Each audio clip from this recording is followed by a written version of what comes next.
You're listening to FloorDaily.net, and I'm Kemp Harr. I'm in San Francisco in the Daltile Mohawk Design Studio, and I'm with Christopher Goggin, who's design director with Gensler out of Dallas. Christopher, how you doing? Fine, thanks. How are you doing today? I'm great. You designed this. We'll get into this place in just a minute. Let's talk a little bit about your background and your relationship with Daltile. You have been designing studios for them for a while, right? Right. I've been with Gensler for 16 years in the Dallas office. We've worked with Daltile for over 10 years, previously doing residential galleries for them. And recently in Dallas, we did the first of their design studios focused on the design and architectural trade. Mm-hmm. And your background, you're a licensed designer? I am an interior designer. I have a design degree, fine arts background. And the neat thing about designing this place is you have tremendous empathy because you're actually designing this place for people just like you to come in and use, right? That's right. Obviously, Daltile and Mohawk are the clients, but I'm the user. Ultimately, this place was designed for me, so I had a little bit of insight on how things might want to go. Certainly, Daltile did a lot of market research and focus groups and benchmarking of other facilities, but the way that I like to work, and I know the products and materials and availability of things that I need to have, that's what we tried to instill in this new space. And this is not your first one, and I'm sure you're probably getting better with each one, but talk a little bit about the history of these commercial design studios. The first one a year plus ago was Dallas. It was luckily enough a good warehouse space that we could design a prototypical floor plan for. We continue to evolve the means and methods of displaying products and materials and distributing them throughout the space. The actual flexibility that we've been able to incorporate in the way things are mounted to the wall so that I can come in and pick them up and move them around and pair different things together easily. That didn't happen overnight. So we've learned a little bit in Dallas. We learned a little bit in the galleries. We did Philadelphia next, and Miami's underway now, so these things continue to evolve. But San Francisco seems to be in a pretty good place right now. Yeah, let's talk about that, the whole sample and workspace area for a second. The system you were just talking about is a cleat magnetic system that's actually, I was impressed to see that. It's almost mechanically engineered. Who came up with that? Well, that's definitely a combination of some input from Gensler as well as some insight and expertise and knowledge from Daltile themselves. They have an in-house construction group, so they build these places out. They know what works well in the field and what doesn't work well in the field. We've got the benefit of years of knowledge of, hey, this looks good day one, but 6 months into it, the edge trim came off or this thing fell apart. So what you see on the wall today, it almost looks like it floats there. There's no heavy, elaborate framing system or anything like that. It's the framing that typically goes first, and they really gave us a lot of good input on what was hanging up over time.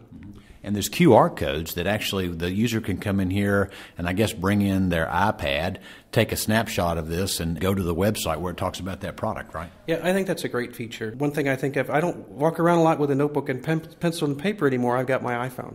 And so I've got visual notes that I take a lot of places. So why shouldn't that apply to the product resources as well? So a quick download of a QR code application, and I can run through here, literally sometimes run through, scan it, and have notes of what I was interested in that day. And it does. It links right back to their catalog page. Daltile's been doing these studios, like you say, for about a year, been putting them together. They have one in Dallas. They have one in Philadelphia. This one's in San Francisco. But unique to this one in San Francisco is the fact that now you have Mohawk in here, and this is a first, right? This is a first, and I had the benefit of this one of being involved at the design standpoint and then not showing up to do all the construction administration through the construction process. So from a clean empty shell to a clean built out, I think it looks great. I think the Mohawk product will show really well here in the Daltile studio space, and I know that they already feel, just from the way it's turned out, it's something that we want to integrate into the future studio spaces. Well, empathetically, too, you had a designer here today, and she said that when she does interior design work, she usually starts with the carpet and then picks the other finishes from there. So it kind of makes sense, doesn't it? Yeah, I would absolutely agree with that. It doesn't matter what all your other accessory pieces, accent pieces, all these other products and materials and finishes. If you can't get that carpet decision right up front, you're going to be spinning on it for a while. So I agree with her. We definitely want to select the carpet color and pattern and texture to begin with. Build the rest of the palette around that.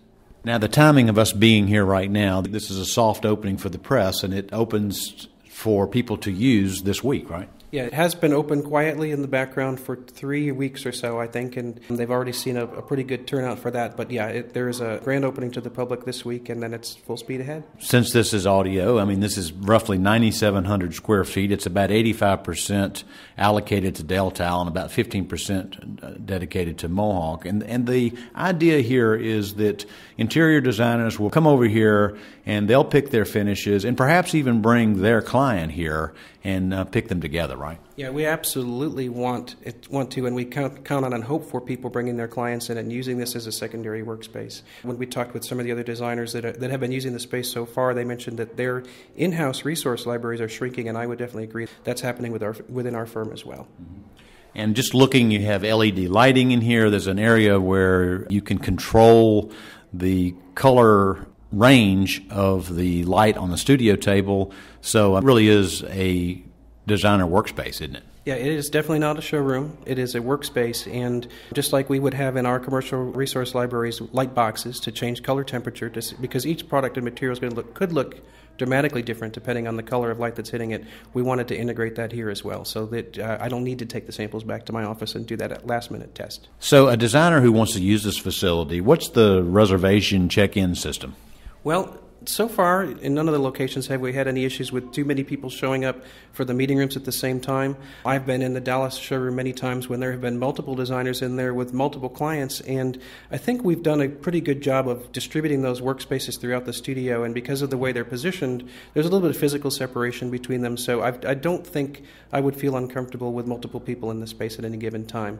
I think if you have an expectation of needing a room for a long period of time or a large group, I think it would be wise to call ahead and make certain that there's no other meeting going on, because I do a lot of industry events in the studio space, but I don't think that's been a problem so far.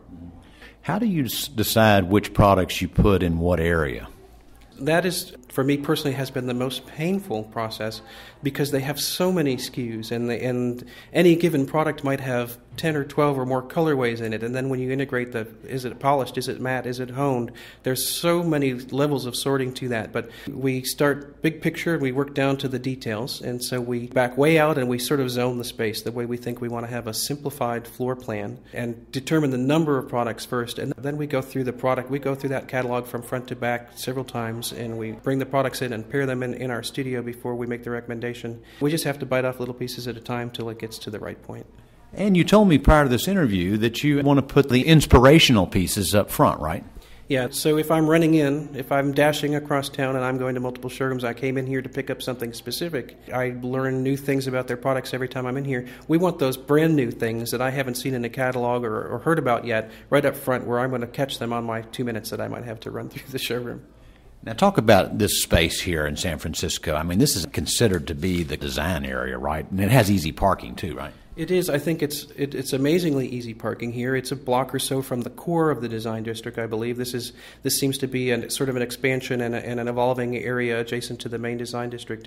They do have the benefit of easy parking and proximity. It's a block or so to walk to it. So the company is so excited about the results in Dallas, they've decided that they're going to do a lot of these, haven't they?